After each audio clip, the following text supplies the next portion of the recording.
Mungu alipomuumba Adamu na kumweka kwenye bustani ya Edeni ambayo Mungu alimwandalia, ilikuwa ni bustani kwa ajili ya kujipatia chakula, lakini pia ni mahala ambapo Mungu alipokusudia kwa ajili ya kuishi kwake mwanadamu wa kwanza. Biblia inasema Mungu alipomuumba akamweka kwenye bustani, akamwambia Adamu, waweza kula matunda yote ya bustanini, lakini kasoro mti wa katikati ya bustani, mti wa ujuzi wa mema na mabaya, msile wala usiaguse matunda yake. Biblia inasema hata wakati Adamu alipoumbiwa mwanamke wake Eva, Biblia inasema hata Eva naye Adamu alimwambia kwamba Mungu amesema tusile matunda ya mti wa katikati ya bustani. Biblia inasema kwamba Adamu na mkewe Eva waliishi katika hali hiyo ya kutii na kutumia yale matunda ya katikati ya bustani ya ujuzi wa mema na mabaya. Biblia inasema siku moja mwanamke akiwa peke yake anazunguka kwenye bustani, wakati huo alikuwa anautazama ule mti wa ujuzi wa mema na mabaya wa yale matunda ambayo Mungu aliwazuia wasiale. Vivyo hivyo nyoka ambao anatajwa kuwa alikuwa ni mwerevu kuliko wanyama wote wa mwituni ambao Mungu aliowafanya. Nyoka akamwambia Eva, eti Mungu amewazuia msile matunda yote ya bustanini. Ndipo mwanamke akamwambia, Mungu amesema ya kwamba tunaweza kula matunda yote, lakini kasoro matunda ya mti wa katikati ya bustani, mti wa ujuzi wa mema na mabaya. Ndipo nyoka akamwambia kwamba hakika hamtakufa, maana Mungu ni mjanja, anajua siku mtakapokula mtafanana naye na mtakuwa watu wenye kujua maarifa, mtakuwa watu wa kujua maarifa mema na mabaya. Ndipo yule mwanamke akautazama ule mti, akatazama ile matunda, akaona ni matunda yanayopendeza tena yanafaa kwa chakula. Ninasema Eva akachukua lile tunda kala, kisha akampelekea na mewe naye akala.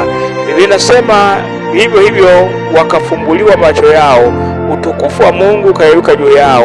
Ndipo wakajiona kuwa wao kwa uchi, wakakimbia na kwenda kujificha kwenye miti ya bustani.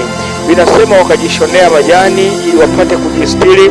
Walipojishonea majani wakajistiri, ndipo Mungu ilipofika majira ya jua kupunga, Biblia inasema Mungu akashuka kusema nao kama ilivyokuwa desturi yake. Wakati Mungu anashuka siku hiyo alikuwa amejificha, ndipo Mungu akaanza kumuita Adamu. Akamwambia, Adamu uko wapi? Adamu akasema, niko huku nimejificha kwa kuwa mimi ni uchi. Mungu akamwambia, nani aliyekwambia uchi? Au umekula matunda ya mti niliokuzuia? Adamu akasema, ni huyo mwanamke uliyoniletea ndiye aliyenipa nikala. Mungu akamuuliza mwanamke, eti nini ulichofanya? Eva naye akasema, nyoka amenidanganya. Ndipo Mungu akamlaini nyoka, akamwambia, kwa tumbo utakwenda, utakula mavumbi ya nchi. Kwa hiyo shetani, nyoka akawa amelaaniwa moja kwa moja na Mungu. Vinasema Mungu akamgeukia Eva akamwambia, utazaa kwa uchungu na tamaa itakuwa kwa mmeo, naye atakutawala. Kisha akamwambia Adamu, naye akamwambia, utakula kwa jasho na mavumbi utarudi katika mavumbi, maana ulitwaliwa katika mavumbi. Hivyo hivyo vinasema ndivyo walivyomwasi Mungu na kutenda dhambi na kuacha utukufu wa Mungu katika bustani ya Edeni. Nataka nikwambie wapendwa, hata leo wapo watu wanaoishi katika maisha ya dhambi, wamemkimbia Mungu, hawahudhurii katika nyumba za ibada, maisha yao ni mabaya. Kwa nini? Dhambi imewapofusha, dhambi imeondoa utukufu wa Mungu. Mwanadamu anapoondolewa utukufu wa Mungu hawezi kukaribia mahala patakatifu pa Bwana, hawezi kuingia katika ibada, atakuwa mbali na maisha ya kuabudu. Kwa hiyo nakusihi mpendwa, kama upo mahali hapa, ipo sauti ya upole, ipo sauti ya Mungu inaoita watu wote waliotoka mikononi mwa Mungu. Mungu anaita watu wote kupitia Yesu Kristo. Bila sema Mungu aliupenda ulimwengu hata akamtoa mwanawe wa pekee, ili kila mtu amwaminie asipotee, bali awe na uzima wa milele. Tunapopokea Yesu Kristo kuwa Bwana na Mwokozi wa maisha yetu, ndipo tumaini la kupata uzima wa milele. Ipo neema kwa Bwana. Yesu Kristo ni Adamu wa pili. Biblia inasema katika Warumi, kama kwa mtu mmoja dhambi iliingia ulimwenguni, na dhambi ikaleta mauti, na watu wote wakahesabiwa kuwa wametenda dhambi, hivyo hivyo kwa mtu mmoja katika Kristo Yesu neema na kweli ya Mungu imetoka na watu wote wamepata kukombolewa na kusamehewa dhambi zao. Yupo Yesu Kristo anayeweza kuleta msamaha wa dhambi katika maisha yako. Yupo Yesu Kristo anayeweza kuleta tumaini jipya katika maisha yako. Haijalishi uko katika dhambi ya namna gani, haijalishi umeishi katika dhambi ya ukoo, dhambi ya kulisi, dhambi ya mababu, umekuwa kahaba kwa sababu ya dhambi ya kulisi, umekuwa mlevi kwa sababu ya dhambi ya kulisi. Yupo Yesu Kristo anayeweza kukutoa katika dhambi za kila namna. Maana katika Wakorintho inasema hata imekuwa mtu anapokuwa ndani ya Kristo amekuwa kiumbe kipya, ya kale yamepita, tazama yamekuwa mapya. Unapokuwa ndani ya Kristo umekuwa kiumbe kipya, umesamehewa dhambi, uko huru mbali na dhambi, sio mtumwa tena wa dhambi, kama Biblia katika kitabu cha Zaburi inavyosema, ni sura ya 32, heri aliyesamehewa dhambi zake na kusitiriwa makosa yake.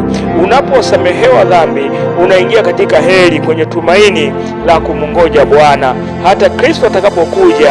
Inasema hata atakapofika atakaowakuta wako hai, nao watabadilishwa kwa kitendo cha kufumba na kufumbua, watamlaki Bwana mawinguni. Tunao maisha mafupi tu ya muda ya hapa duniani, hata kama ukiishi miaka 100 ni miaka michache, lakini tunao maisha ya milele. Baada ya kutoweka katika mwili huu tutakuwa na maisha ya milele. Kama uliishi vibaya, kama uliishi maisha ya kutokutii na kuishi katika mipango yako mwenyewe, utakwenda katika jehanamu ya moto. Lakini kama uliishi maisha ya utii na kumwamini Yesu Kristo, ndipo tumaini la kupokea uzima wa milele. Nikutakie maisha mema. Mungu akubariki sana. Lakini pia tunakukaribisha kwenye ibada zetu za kanisa. Kanisa letu linaitwa Kanisa la Tanzania Assemblies of God, kanisa la TNG Mji Mwema iliyopo Makunganya, mtaa wa Mawasiliano. Lakini pia tunapatikana kwenye mitandao ya kijamii YouTube, ukiandika kanisa la TNG Makunganya utatupata. Lakini pia ukienda katika TikTok ukiandika njia ya uzima, tayari utapata mafundisho na mahubiri yetu. Mungu wa mbinguni akubariki sana. Nikutakie maisha mema. Muamini Yesu Kristo awe Bwana na Mwokozi wa maisha yako. Dunia hii inapita na mambo yake, lakini yupo Mungu asiyebadilika. Vinasema katika Waebrania, yeye yule jana, leo na hata milele. Mungu wetu ni wa milele, yupo wa kudumu, wa kuaminiwa.